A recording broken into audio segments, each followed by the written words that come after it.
Shabbat Shalom and greetings to you all.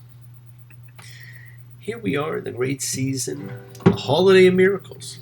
Now keep sharing the miracles of your life since they are all around you all the time. Let's hope that those in need of a miracle see it come to fruition. Now it is Hanukkah. It's a name that derives from the Hebrew verb hanok, meaning to dedicate. Right? It's all about the rededication of the temple. And here's what's become a modern Hanukkah classic, and I've made a few minor modifications to it.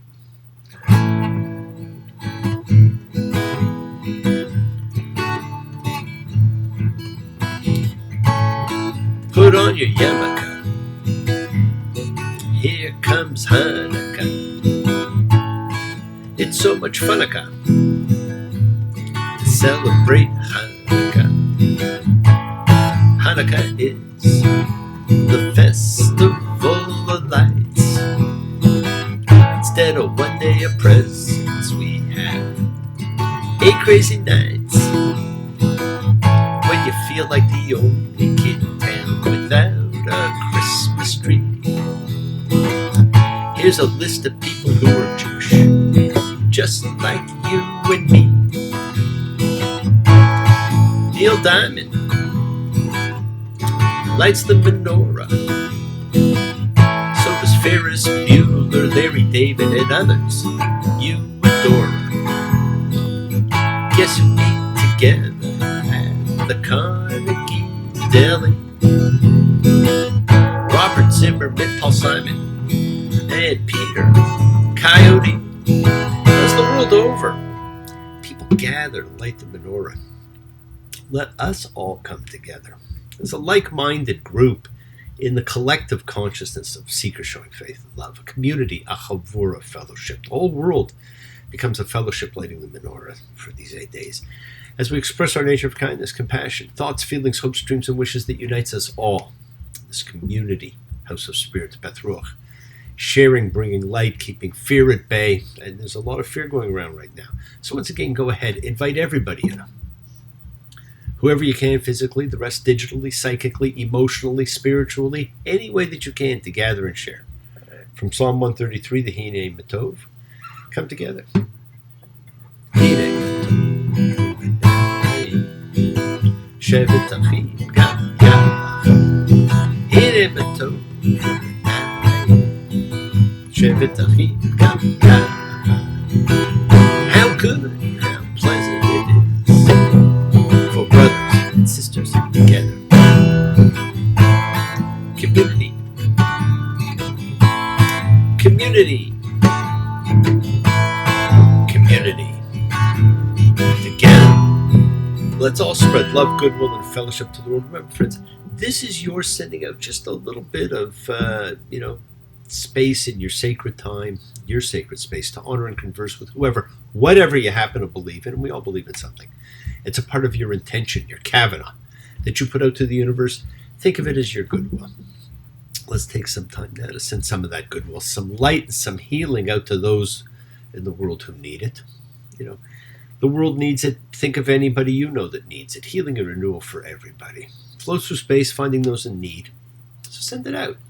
For those you know and for the souls and spirits of everybody you love. So think of whoever that needs healing and renewal and love, or just plain goodwill. Focus on them. Call their names. It's not just for people. It's for our pets. It's for the earth. It is the healing of the world.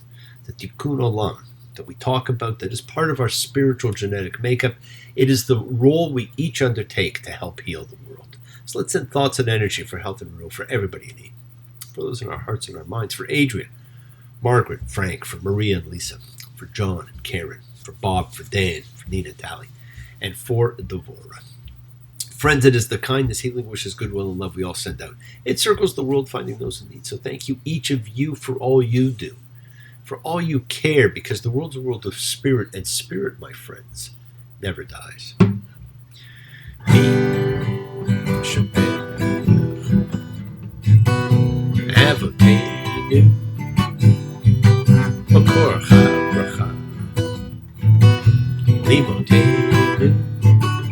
May the source of strength bless the ones before us. Help us find the courage. Make our lives is a blessing. The renewal of body, the renewal of spirit. And I say, Amen. May all of us have our spirits renewed. It's the great prayer for healing, which we call upon God to heal as He is healed before. May He who blessed, because all healing is a blessing. Let's all send and receive healing and renewal energy in our efforts to love, to share, to care, to grow. Now, about 2,000 years ago, there was a debate. Not quite like the debates we see now, but a debate between the two primary schools of rabbinic thought. The school of Hillel and the school of Shammai. Now, when you study to become a rabbi, you spend an incredible amount of time reading what both Shammai and Hillel had to say about pretty well everything. It's really quite interesting. Well, Shammai felt 8 candles should be lit the first night of Hanukkah, and each night thereafter we decrease a candle. And this would symbolize that the remaining oil decreased each night. Hillel, on the other hand, felt we should start with 1 candle and increase the candle each night. Well, it's not hard to see who won. And Hillel actually won the majority of the debates. Now, the Maccabees did not increase the number of lights that kindled. They just lit the 1 great light. So why should we? Well, we do it to publicize the miracle. Our ancient rabbis created the story of Hanukkah, the story that the Maccabees had 1 day's worth of oil that lasted 8 days, to emphasize the miracle. We talked about the miracle, the physical aspect of it, and the emotional, spiritual aspect of it. We also do it to show that light is coming back into our lives, because this is the darkest time of the year. And this winter solstice, which is coming up, reminds us of the inexorable movement of time. So gather with who you can and kindle the lights. Ignore cholesterol, eat fried foods. It's a way to honor oil, donuts, latkes. And as is usually the case, there are rules for absolutely everything. But as far as I'm concerned, load the menorah any way you want. But technically, you will fill it from right to left, but you will light it left to right. And there's a reason for it, because there's a reason for everything. And you light the candles with the shamash, the helper candle. Now, here's what you're all familiar with. This taller one is the shamash, the helper candle. And the reason it's there is because the light of the Hanukkah represents holy light, simply to commemorate the days, and is not a light to be used as a regular light. So for that reason, we have this helper candle, which then goes to light the other ones. Okay, so every night there are 2 prayers that are said as we light the candles. Baruch atah Adonai, Eloheinu melech haolam, asher kitshanu b'mitzvotav v'tzivanu, lahadlik ner Chanukah. Blessed are you, Lord our God, King of the universe, who has sanctified us with His commandments and commanded us to kindle the Hanukkah lights. Baruch atah Adonai, Eloheinu melech haolam, sha'asa nisim le'avotenu, bayamim ha'chem bizman hazeh. Blessed are you, Lord our God, King of the universe, who performed miracles for our forefathers in those days, at this time. And of course, each day's light means something. So think of these things as you light the candles, and it doesn't matter whether you did it on the particular days, but as you light them during the week, think of what each of the lights actually represents. Now, the first candle is about God and creation. In the beginning of the Torah, God created one thing, light. That was it. He didn't create anything else. Everything else was separated. He created the sun, the moon, stars to give light to day and night, and to mark the passage of time and festivals. The second light honors the holy beings, men and women. All of us the world over are the holy beings of God. The third candle is about the goodness of God. We're blessed by the presence and uniqueness of family and friends, and we're reminded by all those who have touched our lives. Friends, may the blessings of peace and the promise of life come true for all. Fourth candle honors the rededication of the temple, Hanukkah, rededication. And we give thanks to the Lord, for He is good. The fifth candle reminds us that there still is God in a broken world. At the heart of our blessings is a world dedicated to healing. We are too aware of the frailty of our physical bodies, and so we call to each other to help heal each of us. We'll do the rest of them next week. Now, this week begins what I often refer to as the Joseph Chronicles, the most written about person in the Torah, Vayeshev, and he settled. This is another terrible title for a Parsha, but it introduces us to the one individual in the Bible that we actually get to see grow and develop. We never knew much about Abraham, who was the father of the three Western religions through Ishmael and Isaac. We never knew anything about Ishmael, and we only got to see Isaac as the object. His life was done to him, but we never saw his growth or development. We never got to know how he became like a meditator in the fields. We never got to know much about Esau and Jacob, other than Esau learned the power of forgiveness, and Jacob never changed from his fearful, deceiving ways. But we never knew their real personalities like we do. Characters whose growth and development we see as we see them mature from childhood to adulthood, going through, dealing with, overcoming the trials and tribulations of life we all go through and connect with. We never learn anything about Moses or his family. He serves a different purpose. But this week we are introduced to the one person we do truly get to know. Yosef, Joseph, the dream master, Baal Halomot. I just closed my eyes again. Climbed aboard the Dreamweaver train.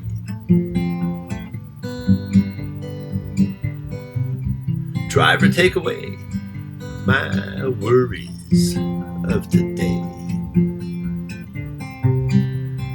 Leave tomorrow behind.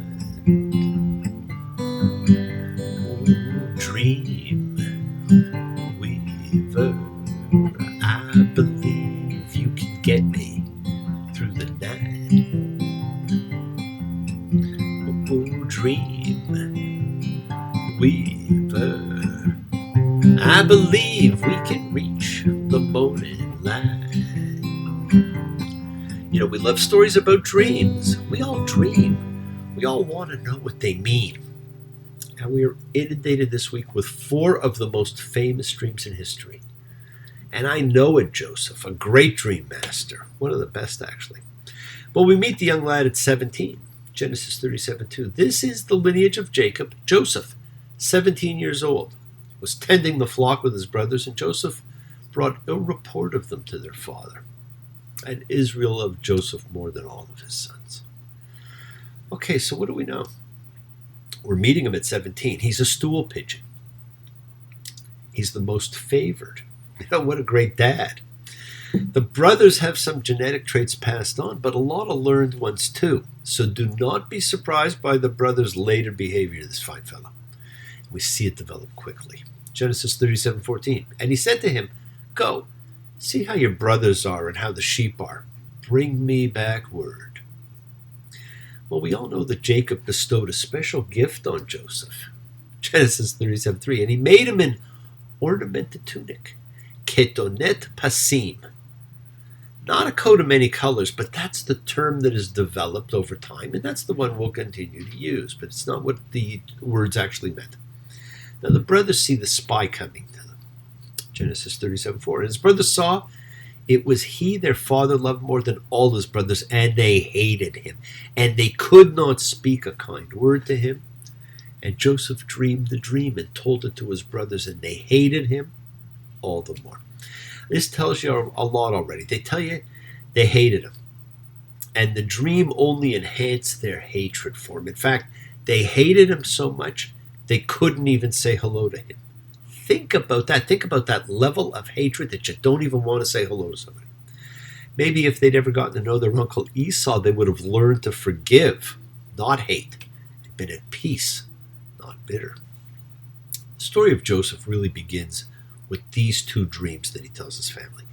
The dream of the sheaves of wheat and the stars in the sky. And I want you to notice there's always going to be 2 dreams. Later he will interpret the 2 dreams of the 2 prisoners. And of course next week, Pharaoh has the twin dreams that tell us the famine is coming. Now what we know is the doubling of the dream is a sign in the Torah that what it foretells will really happen. It's like the double name calling.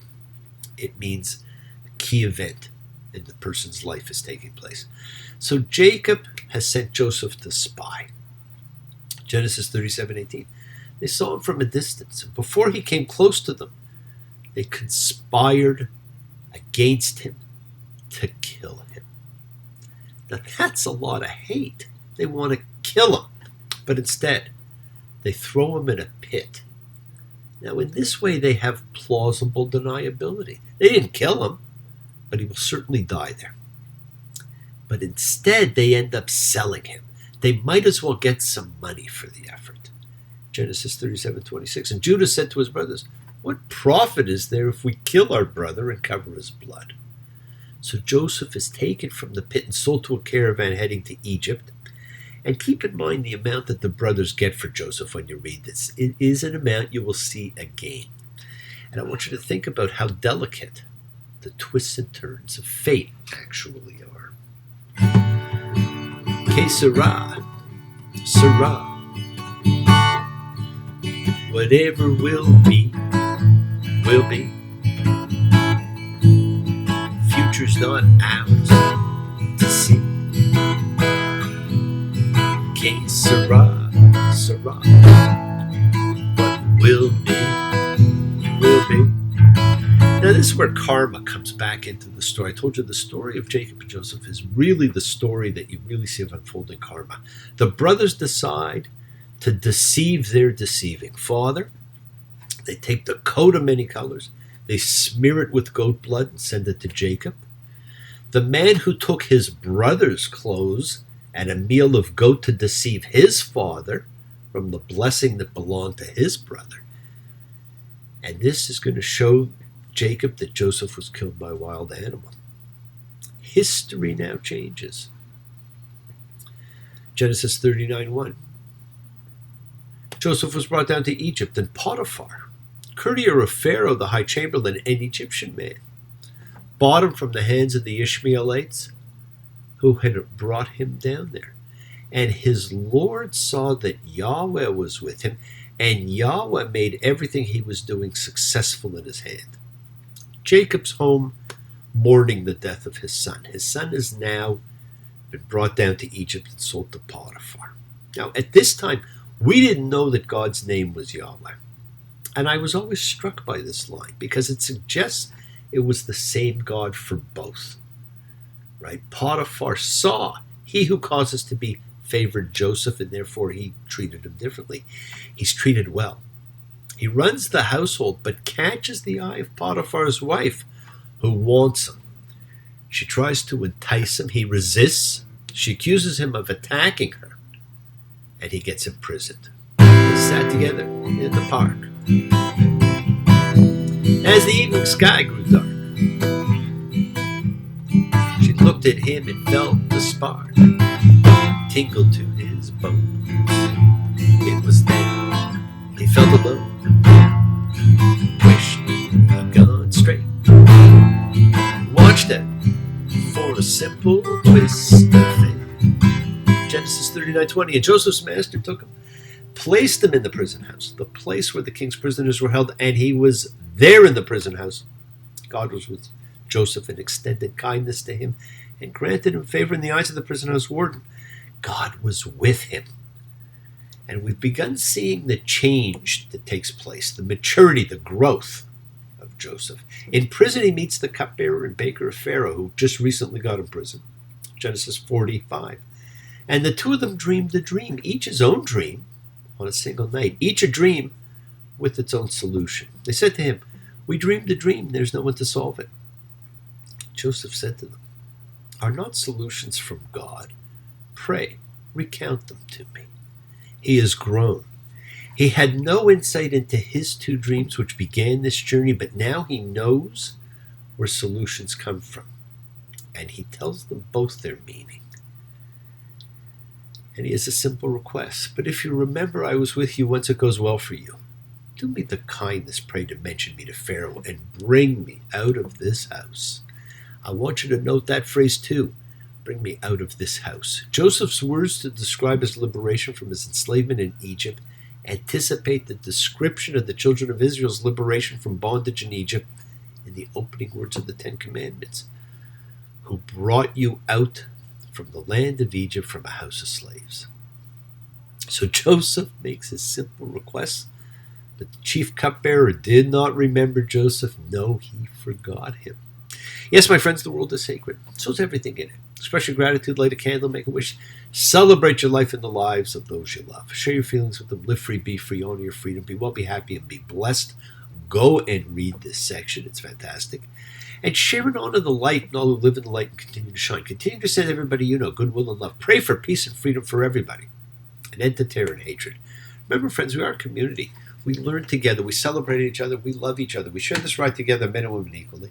So let's send out love, not fear. Send out peace, harmony, goodwill, and healing to all who need it. Open your hearts. Honor the relationships of your life and tell those you love that you love them. We set in motion everything that happens in our lives. It's our intention, our kavana, our cause, our effect. Everything is linked. Now, as I've said, you always have time to forgive and to be forgiven. You have the knowledge of what's good and bad. So acknowledge what you've done wrong to yourself, to God, to any person you've wronged. Ask forgiveness, but do so with sincerity, accountability, and vulnerability. Forgive those who've hurt you as you learn to be forgiving and compassionate, because the secret of forgiveness, compassion, and peace is acceptance. Can you accept yourself, other people in the world just as they are? Can you accept life just as it is without trying to control it? If you do, you can experience the peace that acceptance brings. So do not stop your journey. Do not stop moving towards your promised land, your home. Keep on dreaming. Keep on being, keep sharing, keep shining, keep teaching, keep spreading joy and goodwill. Do not follow fear, follow love. It's always in front of you. And remember to have faith, an unwavering adherence to principle, just as I have faith in the principle of love in all of you. Act with purity of heart and mind, despise none, defraud none, hate none, cherish all. Honor every child of God, every creature of the earth. May all people know peace in this year. May you nurture kindness and love everywhere. Work to be present in the body. Expand the heart, quiet the mind, because the deepest source of real power lies in consciousness and your ability to be mindful, to be aware, to be present in all of life's circumstances. Please, always work to embrace love, not fear, forgiveness, not anger. Be there for someone, because someone will always be there for you whether you know it or not, and continue to explore faith and belief and what they mean to you, not other people, just you. Never accept shame as a natural state. Whatever you feel others have felt, whatever you've experienced others have too. We share together, we learn together, and we help each other. We are each of us trying to find love and acceptance and support. We all have or could have that special someone in our lives, so find them, tell them what they mean, and remember, you're never alone on your journey to your promised land. Keep forgiving those you need to forgive. Keep asking forgiveness from those you need to ask forgiveness of. The forgiveness mechanism is so important. And keep watching the miracles of your life and never stop dreaming. Hold on tight to your dream. Hold on tight to your dream. When you see your ship go sailing, when you feel your heart is breaking, hold on tight to your dream. We all dream, my friends. Thank you for joining me. Have a great week. Share the light. Be thankful. Be gracious. Be kind. Be loving. Believe in yourself. And hold on tight to your dreams. And I will see you all soon. Shabbat shalom and blessings to you all. Take care.